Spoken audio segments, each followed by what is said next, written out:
He never studied under the hands of any doctor, but it was just through his reading and research on his own. Can we say that this person is a doctor? He may be correct in many things, but if he makes a mistake, it'll be a big mistake maybe. I wouldn't trust him with my own children or my own health. So, why? Because he did not undergo the proper training. He's not considered a qualified person. So in the matters of deen, it's the same. To have the understanding of the deen, what book was there in the time of the Prophet ﷺ and Sahaba? Was there any kitab? Was there any kitab in the time of Rasulullah ﷺ? Not even one kitab, not even the Quran. The Quran was memorized. There was not a single kitab in the time of Rasulullah ﷺ. How did they learn deen? They learned deen through the companionship. They learned deen practically. The Prophet ﷺ told them something, he acted upon it, they understood it, they acted upon it. Deen al-ilm min afwahir rijal. The knowledge was transpired heart to heart, mouth to mouth, heart to heart, the correct understanding. And this is how it's always been for centuries. That to learn deen, we had to get it from the experts, the ulama, who got it from their ulama, who got it from their ulama, who got it right up to the tabi'een, who got it from Sahaba, who got it from Rasulullah sallallahu alaihi wasallam, who got it from Jibreel alayhi salam, who got it from Allah. There was that connection, a link, sanad muttasil, we say in Arabic. Now, today, in this time, this present era, what I mean is probably the last 100 years or so. 100 years. There's a new voice, which was never before in the ummah. A new slogan, which was never before in the ummah. What is that? That, brothers, do not follow these scholars. Do not follow these imams. Come to Quran and Sunnah. You see, the da'wah to Quran and Sunnah has always been there, right from the early times.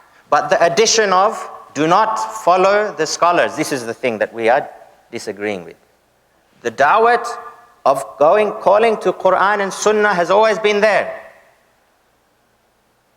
From the time of Sahaba radiallahu anhum, to the time of Tabi'een, to the time of the four madhahib, all of the four imams, every ulama, every alim was inviting to Quran and Sunnah.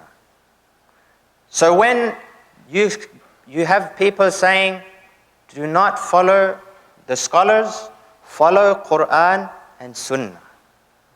You see? We want to look at this statement. What does it imply?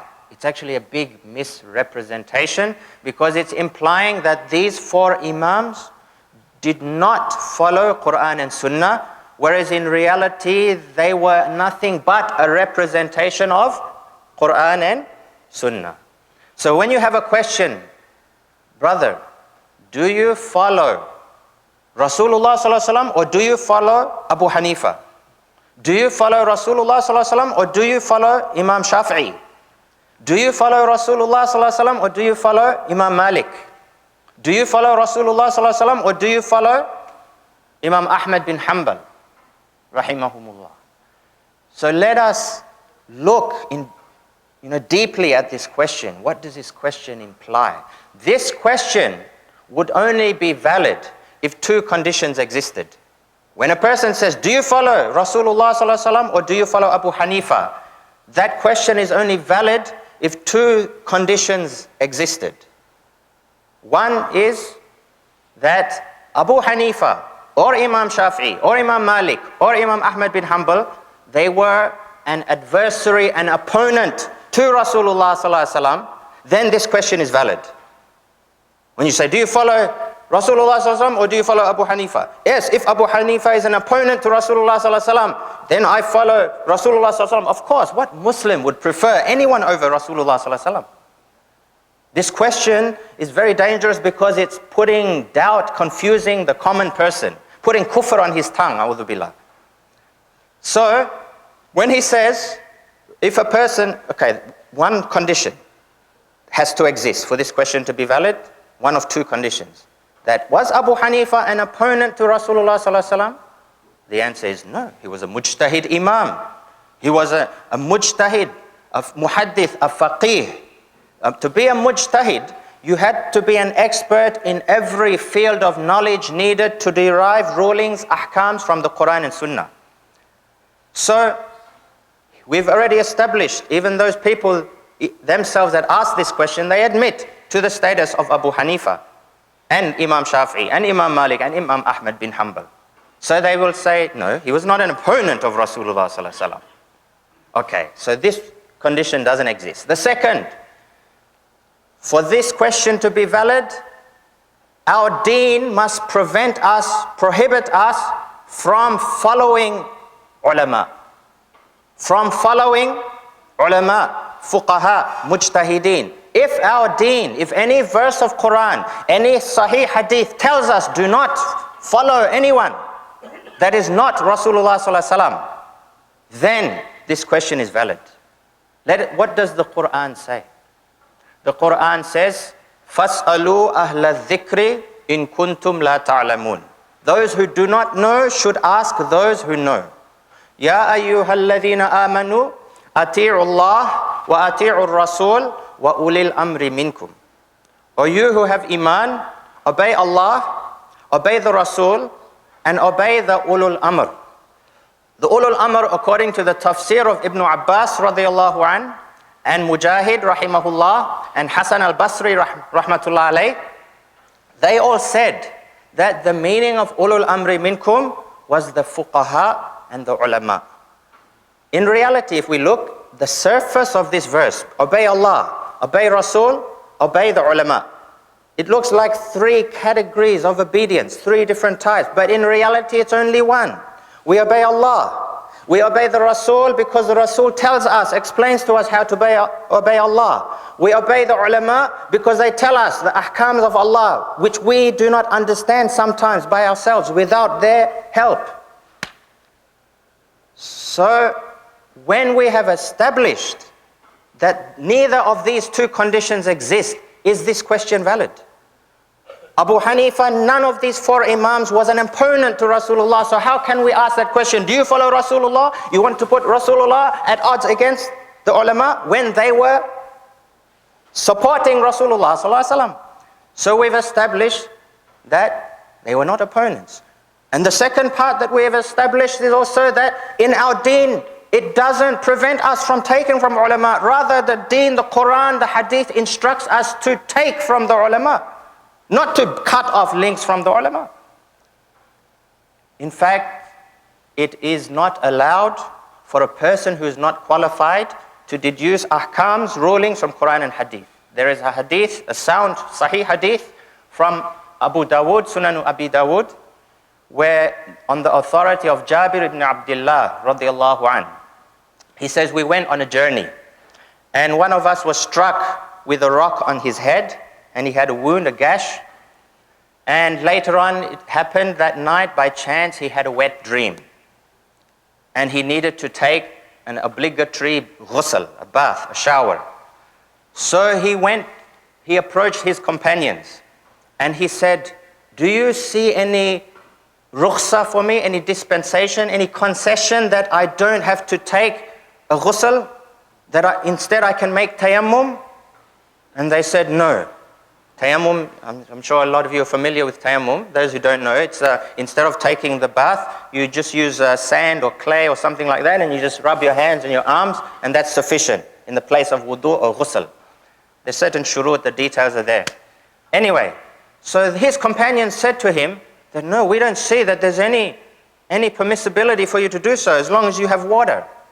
So he took a bath, and his wound opened up, and he died. And after this was reported to the Prophet sallallahu alaihi wasallam. And the Prophet sallallahu alaihi wasallam said that قَتَلُوهُ قَتَلَهُمُ اللَّهُ. He said, they killed him. May Allah kill them. Why didn't they ask if they did not know? إِنَّمَا الشِّفَاءُ الْعَيِّ السُّؤَالِ. The cure for the person who doesn't know is to ask. So even at the time of the Sahaba radiallahu anhum, They were instructed always to ask, to ask, to ask. It's always been part of our deen to ask. So then, going back to this question, they say, okay, no, we're not saying that Abu Hanifa is against Rasulullah. But we say these imams are not infallible. They make mistakes.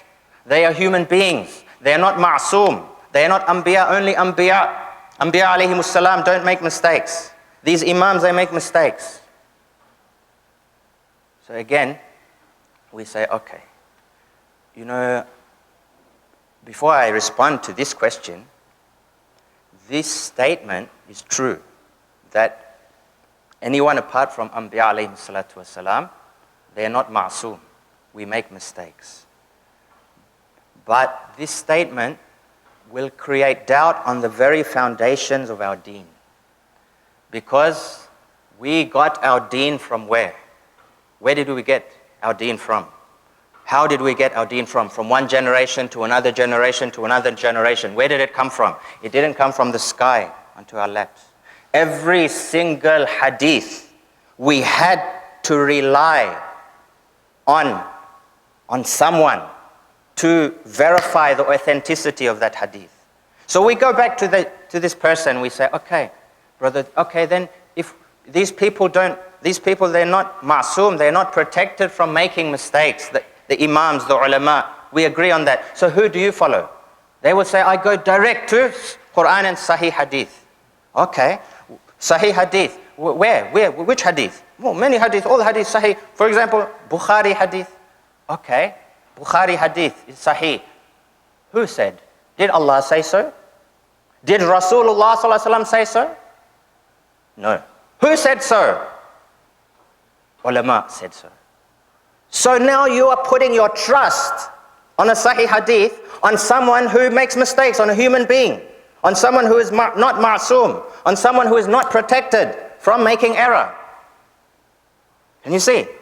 Imam Bukhari says that this hadith is Sahih. He relied on another human being that he got it from. This narrator who said it's Sahih. He relied on another human being who said it's Sahih. He relied on another one. So now you can see that the same thing you are accusing these people of doing, putting their trust on someone who is not ma'soom, you are doing exactly the same thing.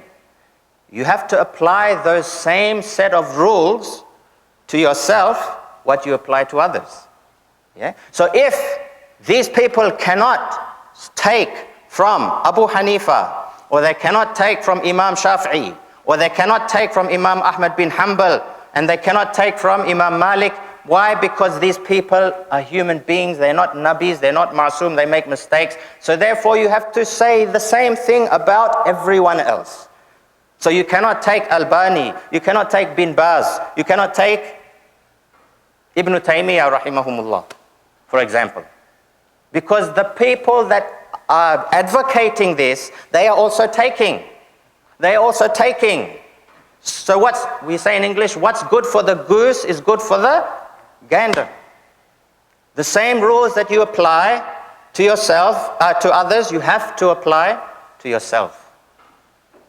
The second thing, they may turn around and say that it's not that, it's like if there is a Sahih Hadith, these Imams, they themselves said, إِذَا صَحَّ الْحَدِيث فَهُوَ مَذْهَبِي. That if you see a Sahih Hadith, that is my mazhab. If you see a Sahih Hadith, you take my opinion, you throw it against the wall, and you take the Sahih Hadith. This is what you find. Statements like this were said by nearly every one of these Imams. So our response to that is the same response that Ali radiallahu ta'ala an said to the Khawarij. Before I respond to this, is just the background so you understand. Ali radiallahu an, there was a deviant sect in his time that formed called the Khawarij. And these Khawarij, they were known for, amongst other things, they were known for a very zahir understanding of deen. They didn't have deep insight, deep understanding of the verses of Quran. So they disagreed with Ali radiallahu an because Ali radiallahu ta'ala an agreed to have arbitration of Abu Musa al-Ash'ari and Amr ibn al-As to make tahkeem, to decide, to resolve the situation between the disagreements that they had, the two parties, between Ali radiallahu anh and Muawiyah radiallahu ta'ala anh. So they each agreed to have this arbitration. So that group that was until then with Ali radiallahu anh, they said, no, how can you do that? In al-hukmu illa lillah. In al-hukmu illa lillah. And they would, even one time Ali radiallahu anh, the translation of in al-hukmu illa lillah means that judgment is for Allah alone. How can you give it to any human being? So they were opposing, objecting to Ali radiallahu anh, saying that, look, judgment is for Allah and you allow these two human beings to resolve the problem. This is wrong. See, they're very wrong, warped, twisted understanding. So even Ali radiallahu anh, when he was giving a khutbah, they used to even object and say, they would chant this ayah, in al-hukmu illa lillah, in al-hukmu illa lillah.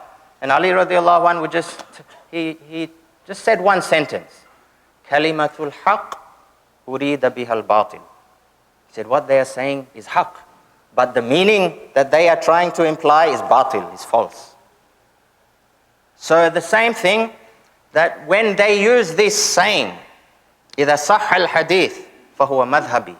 You have to understand, Abu Hanifa, rahmatullahi alayhi, for example, he had a council of 40 great ulama, mujtahideen, fuqaha, muhaddithin, that would sit in his council and they would deliberate and discuss every single mas'ala, every single fatwa that was issued was thoroughly researched, full tahqiq. After all the evidence was weighed, then they would give the ruling. So when Abu Hanifa says to the effect, إِذَا صَحَّ الْحَدِيث فَهُوَ مَذْهَبِي, who was he talking to? Was he talking to that very ill-equipped individual who does not know the basics of Arabic, who does not know all the tools needed to understand Quran and Hadith?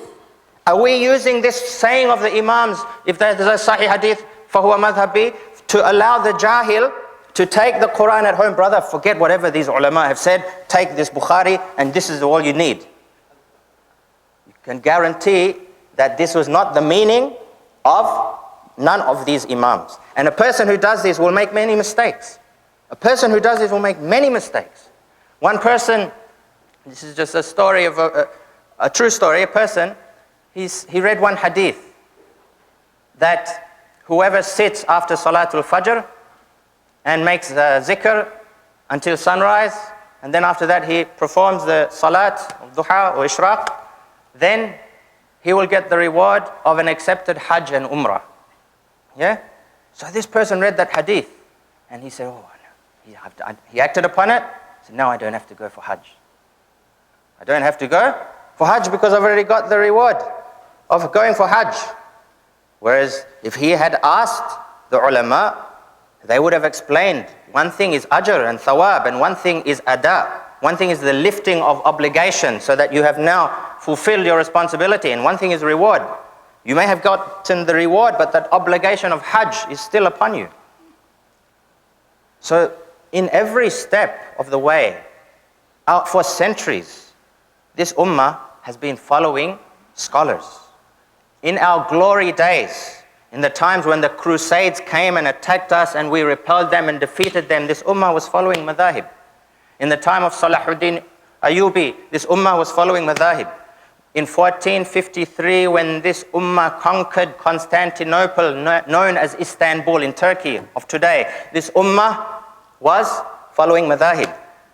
Every great achievement of this ummah, if we look in history, it was at that time when we were following madhahib.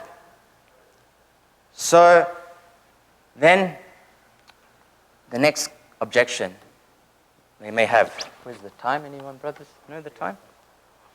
Time? Okay, still plenty of time. The next objection that may be raised is, okay, but sometimes I see that there is a Sahih Hadith and my madhab is acting contrary to that Sahih Hadith. So why? What should I do then? Okay, that's a good question. I must say, don't get me wrong, brothers, that these people, a lot of them are very sincere. A lot of them are very sincere when they are advocating Quran and Sunnah, as every Muslim should. They are very sincere. But we are just explaining from the other point of view so they understand. So what happens when we see that there is a Quran or there is a Hadith Sahih we should do, and why does my madhab not do that? For example, raising hands in salat. We see that some followers of certain schools of thought, they only raise their hands once, at the first takbir. After that, they don't raise their hands anymore. And we see some that raise their hands, sometimes before ruku' and after ruku', they raise their hands. So I have seen hadiths in Bukhari where raise their hands. Not only Bukhari, many ruwat. In fact, the ulama have said that it is mutawatir. There's so many riwayats to indicate the raising of the hands in salat, not just at the first takbir. So why does not my madhab follow that? And this is Sahih Hadith. This is a valid question. This is a valid question. That other question, who do you follow? Abu Hanifa or Rasulullah, is not valid. But this is a valid question. So what's the answer to this question? Before we answer, we have to understand the principles of each madhab.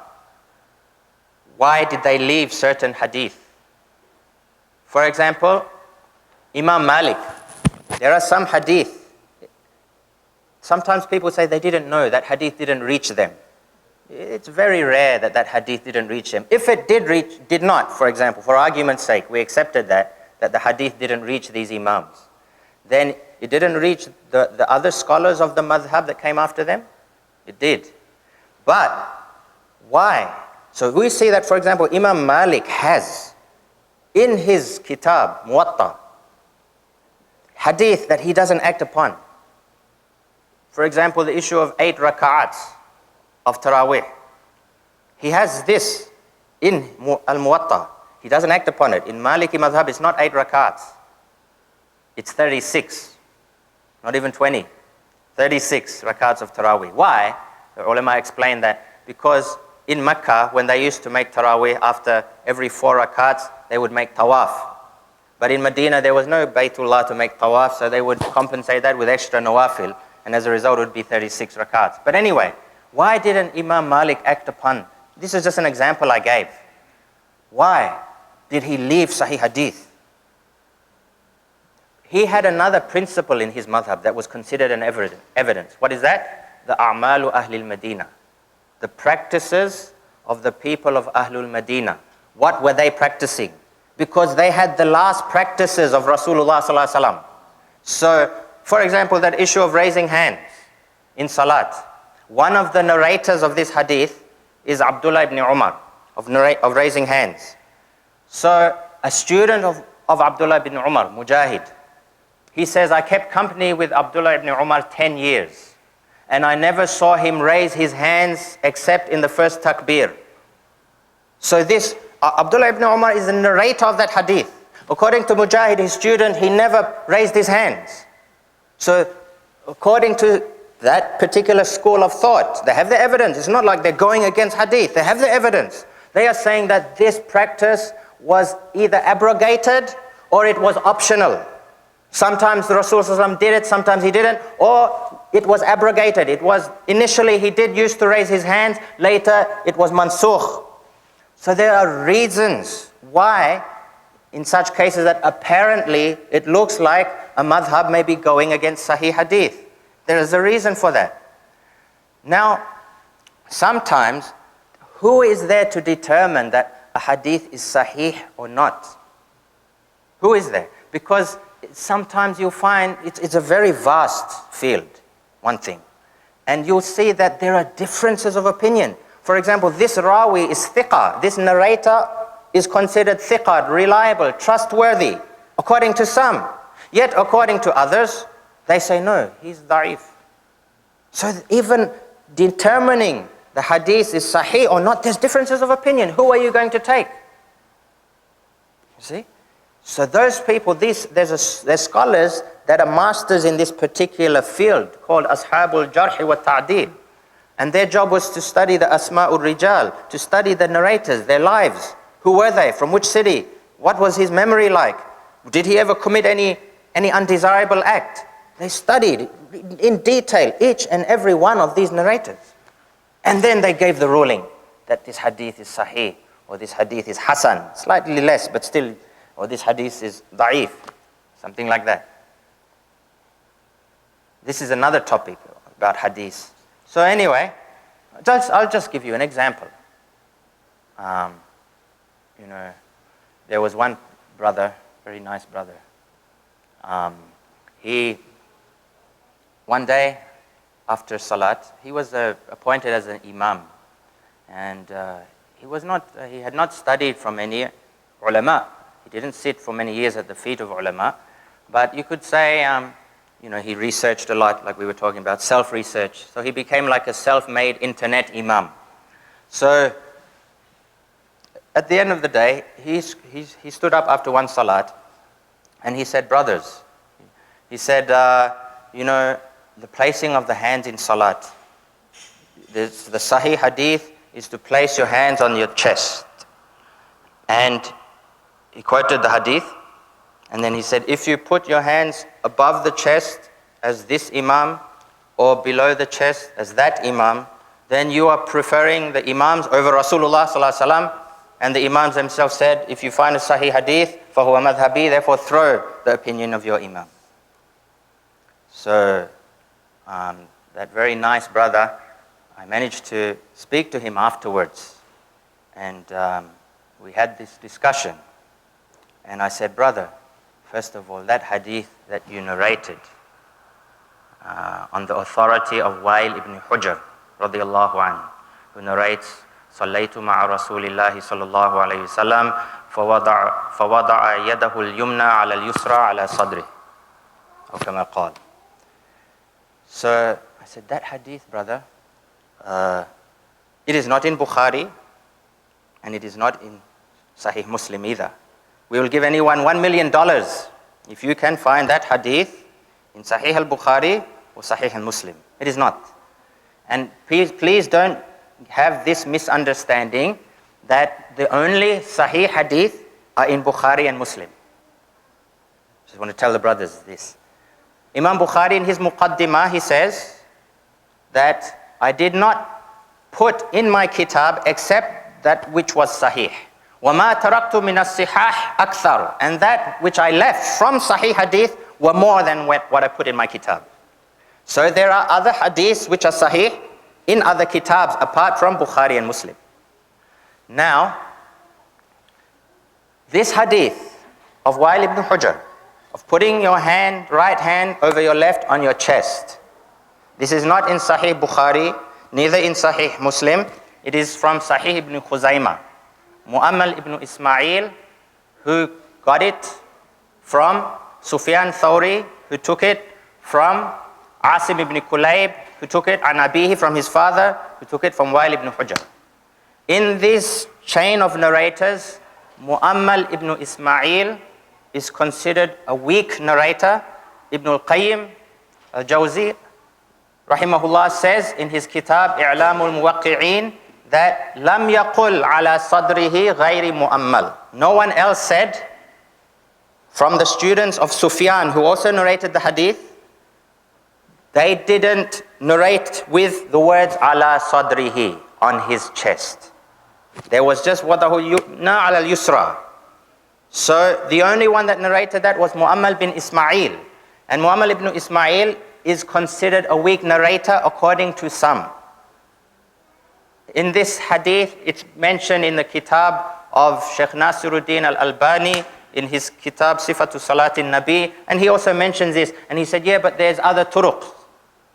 There's other narrators to support, there's other riwayat to support that. We asked them, bring the riwayat, but okay, one riwayat they bring is the riwayat of Tawus. Similar riwayat from Tawus. It's in the Mursal of Abi Dawood and also in Sunan Abi Dawood itself. This riwayah contains the narrator Sulaiman ibn Musa, who is considered Munkarul Hadith by Imam Bukhari himself. Imam Bukhari himself makes jarh on one of the narrators of this riwayah. So we can see that this hadith was rejected by all the four madhabs. And if you want to act upon it because your particular scholars said, and you are blind following your scholars, which you accuse other people of blind following their scholars, if they are doing this and you want to act upon that, fine. We respect that. That's your ijtihad, your scholars, they made tarjih of this hadith, which the other scholars made tad'if of. You want to act upon that, fine. But why? Why, brother, do you criticize and say that everyone else is on the wrong path? This is very wrong. See? This is very wrong. So the madhahib, let us learn a little about the madhahib. The first Imam Abu Hanifa, rahmatullah alayhi, he was a tabi'i. He met Anas ibn Malik on many occasions. He was born in 80 Hijri, after Hijrah, 80. And he was in Kufa.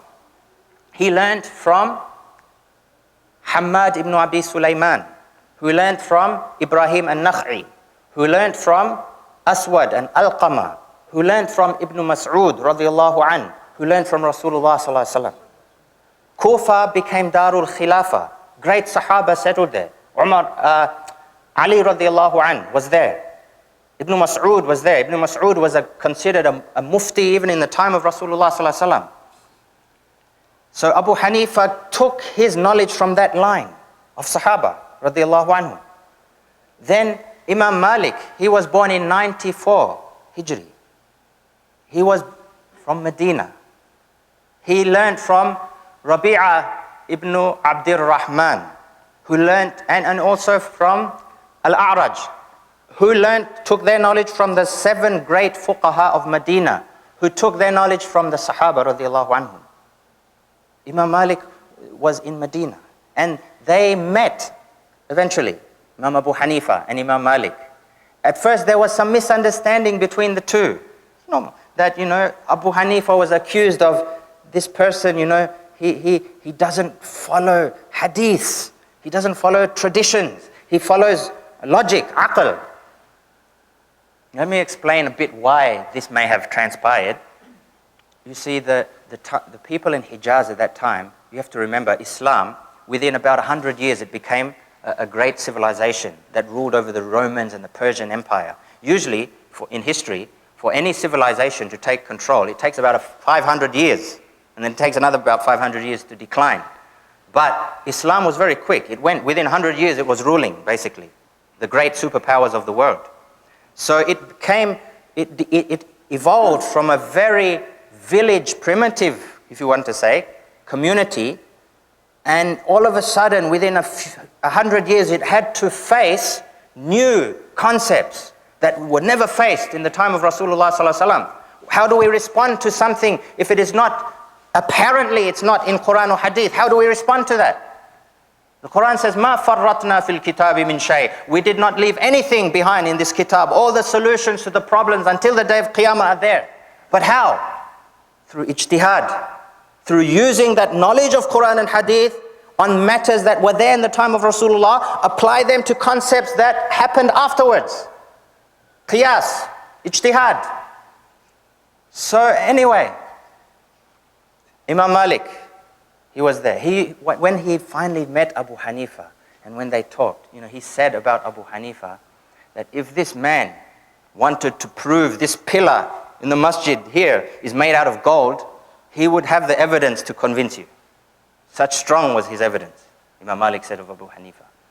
Then there came a man, Muhammad ibn Idris. He took the knowledge of Mecca from all the ulama that were available. Then he became a student of Imam Malik, Muhammad ibn Idris al-Shafi'i, Imam Shafi'i. He was born in 150 Hijri, after Hijrah. He was born the same year Abu Hanifa died. So he took the knowledge, he became a student of Imam Malik. And then after that he went to Iraq to take the knowledge of Abu Hanifa. And he learned from a student of Abu Hanifa, one of the most prominent students of Abu Hanifa, Imam Muhammad ibn Hassan al-Shaybani. And he took that knowledge. And then after that, he took the best of both worlds and he derived another school of thought of his own that people followed. There were other imams, apart from these four imams, Sufyan Thawri, Layth ibn Sa'ad, great scholars, mujtahideen themselves, but their full teachings were not preserved. But these four imams, you'll find all their teachings are preserved by their students. So what happened? Then, after that, Imam Ahmad bin Hanbal was born.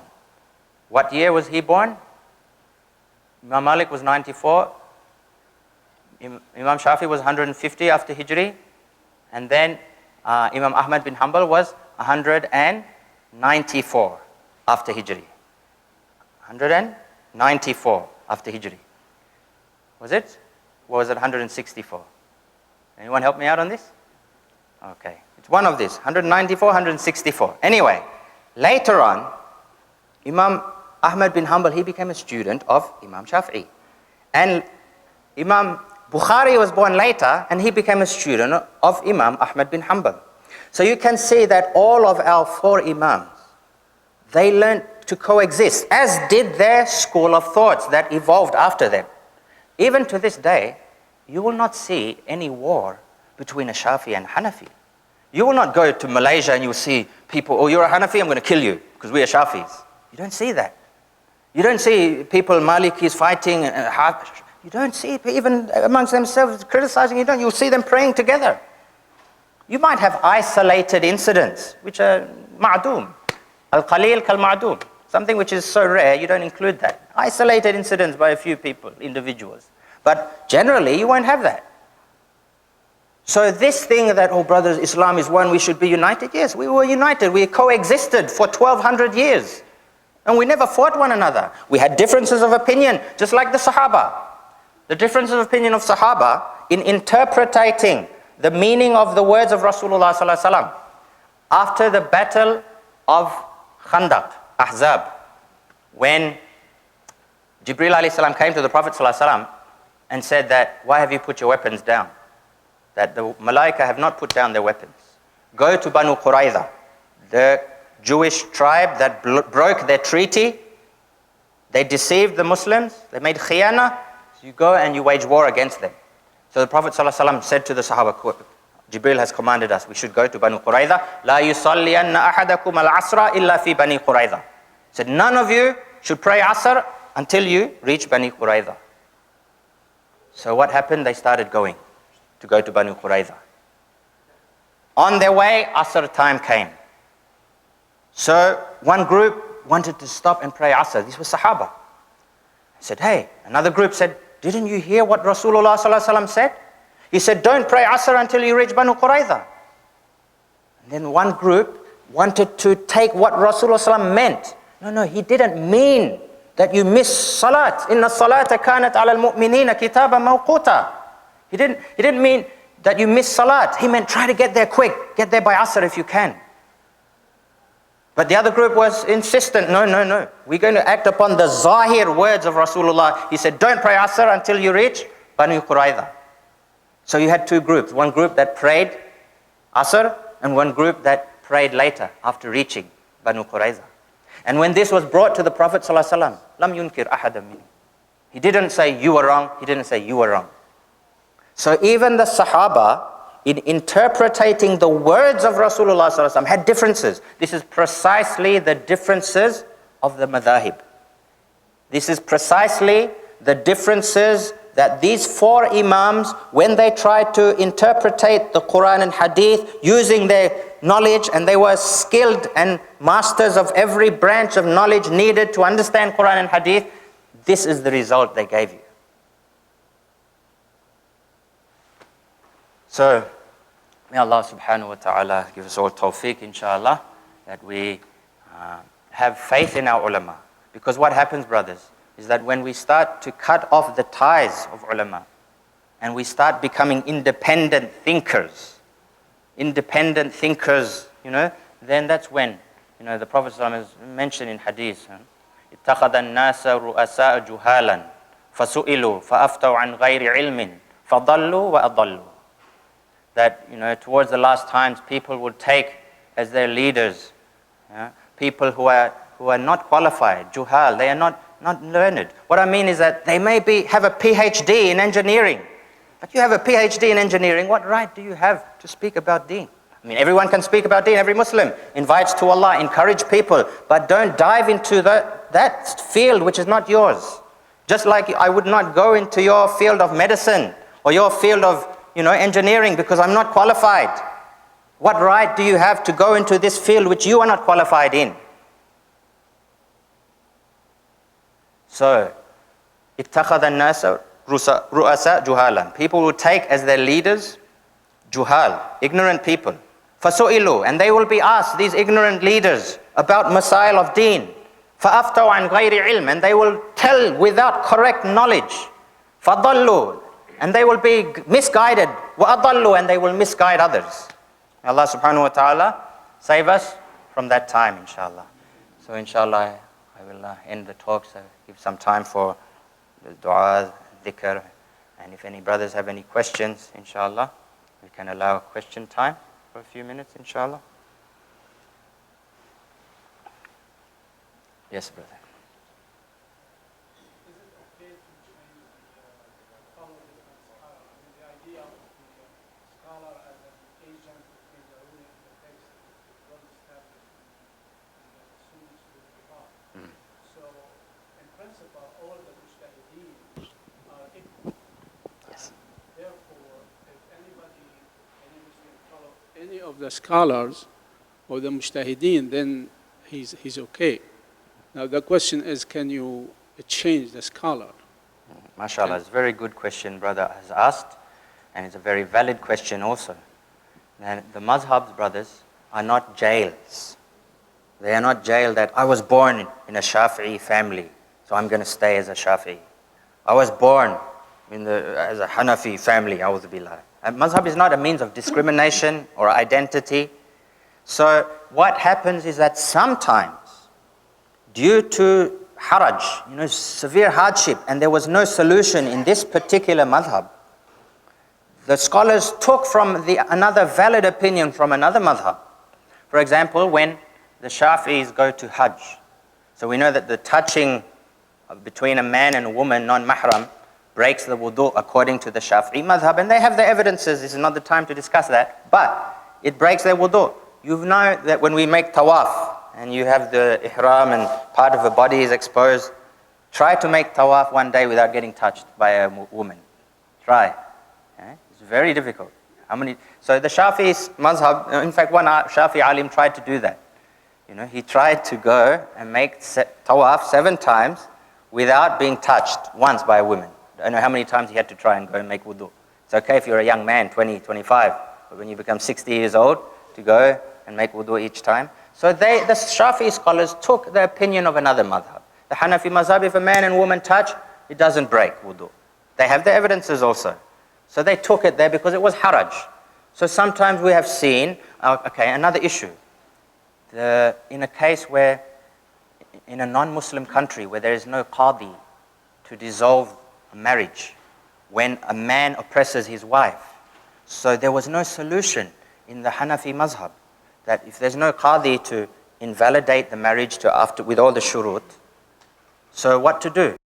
So they took, the scholars, this happened in the time of India, what happened was women, because of the oppression of their husbands, they resorted to irtidad, becoming a murtad, leaving the deen. Because according to the Hanafi school of thought, if you leave your deen, then your marriage is broken, and also the other schools of thought. If you're married to a mu'min, and then you become a kafir, immediately the marriage is broken. So just to escape from that oppression, they used to resort to going to kufr. So the ulama sat down and they saw there was a leeway in the Maliki mazhab. And the ulama scholars, after researching, qualified people, after investigating the true circumstances between husband and wife, they thought, they had proof and evidence, strong evidence, it wasn't something very easy, then they would invalidate the marriage. and set the woman free from the husband. So in many cases we found that mazhabs are not jails, and many scholars took the opinions of other madhahib. But mazhabs are also not shopping centers, that you go shopping for an easy fatwa. Or this one's a bit difficult, I'll take from here, I'll take from here, I'll take from here. That's why the madhabs, they try to encourage you follow that one way so that you don't end up following your desires. Because, for example, I gave an example to my friend just recently, in the bab of nikah.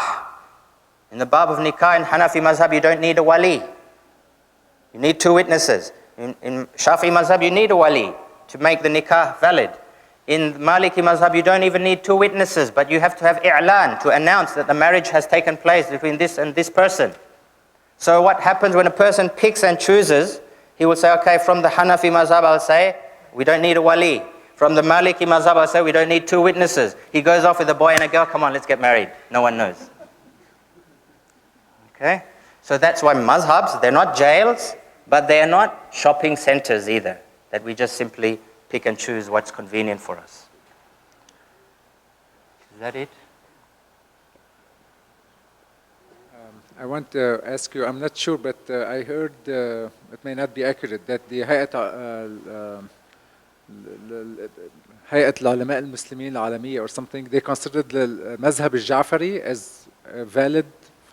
So there are 5 madhahib now that Muslims agree on? There's actually many madhahib, but like we say, the detailed teachings of the 4 madhab were preserved. But before that, there were many mujtahideen, and maybe what you mentioned is a valid one also. Wallahu a'lam.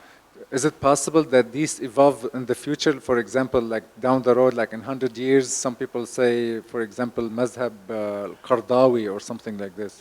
Is that, is that basically, something? That's one thing that's happened, that in those people, in trying to do away with these differences of madhab and following Quran and Sunnah, in reality what they've done is just made another madhab. What they've done is, because even amongst themselves, in trying to follow Quran and Sunnah, you find that these people of this particular region disagree with these people of the same ideology in this particular region. So what they've done is they've just evolved another mazhab. In trying to stop these mazhabs, they've just made another mazhab. So you think it's going to be an evolving condition, or this is something already frozen in time and that's going to be it? Yeah, I think all the research, al-yawma akmaltu lakum dinakum, all the research has been there on new masail, on new things that didn't exist and that scholars have not been dealt with before. There will be new rulings, new ijtihads. That is not closed. But to start from scratch and make another madhab, I think it's, we can really do without it. No. Jazakumullah khairan. Yes. As a Hanafi, we do not combine prayer, like Yes. Asr and Zuhr. But sometimes when you're traveling, it's easier to pray both together than be sitting in the car and praying. Yes. So which would you prefer? Do we stay We with have the seen Hanafi? some strong Hanafi ulama that at times, when in certain cases, they combine their salat. So we are okay to combine. Don't do it just all the time. Try to, just so that you keep that principle of not following our desires. But in case of genuine need, you can do it. Because the Hanafis, they believe that the combining of the salat was done in such a way that the Prophet ﷺ performed, for example, Zuhr at its last time and Asr in its early time. They call it Jam'u Suri.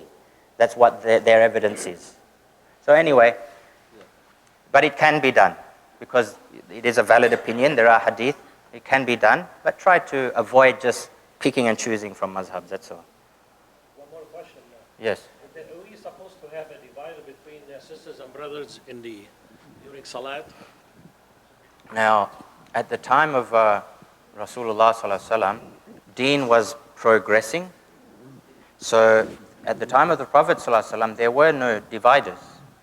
However, as deen, the ladies were not even covering in the early stages. It was only after the Prophet ﷺ got married to Zainab radiallahu ta'ala anha that one of the ayats of hijab were revealed. So deen was something that was progressing each time.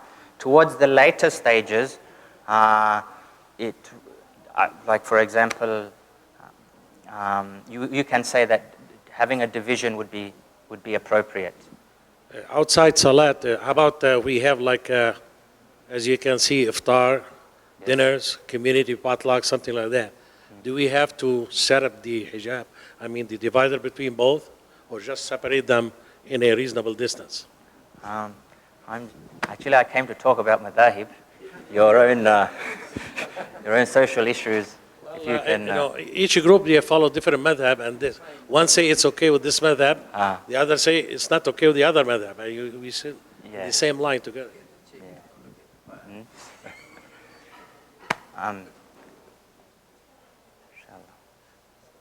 Maybe we can discuss that another time. Inshallah. Jazakumullah khair. Barakallah.